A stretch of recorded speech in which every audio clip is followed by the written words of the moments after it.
Davao Occidental nanguna sa 2025 malnutrition cases sa Region 11. Kalamidad gikabalak-an sa o nga magkagrabe pa ang sitwasyon.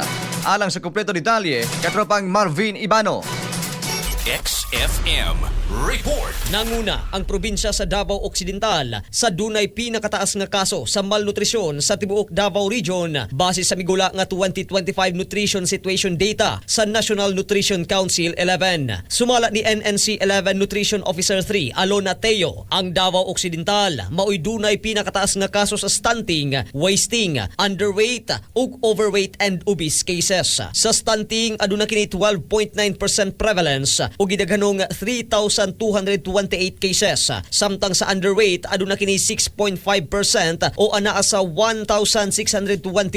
Samtang sa wasting usab 3.09% ang prevalence niini o anaa sa 775 cases ug ang overweight ug obese nga dunay 2.7% o anaa sa 677 actual cases. Kadaghanan matud pa sa natalang kaso nahimutang sa mga lugar nga anaa sa geographically isolated and disadvantaged areas sama sa Jose Abad Santos ug Sarangani, Davao Occidental. Bisa niini, giklaro ni Teo nga adunay gamayng development sa nutritional status sa naisgutang mga lugar kung itandi sa tuig 2024. Apan gikabalakag nga subling mosaka ang mga kaso tungod sa mga nasinating kalamidad sa probinsya sama sa linog, pagbaha ug landslides ning tuiga kung asa daghan ang gipang evacuate. Subay sa pagselebrar sa bulan sa Hulyo ingon nga Nutrition Month, gilauman sa NNC 11 nga padayong magtinabangay ang mga hintungdang ahensya ug mga local government units nga mahatag ang tukmang nutritional support ngadto sa mga kabataan, ilabi na ni adtong anaa sa evacuation sites.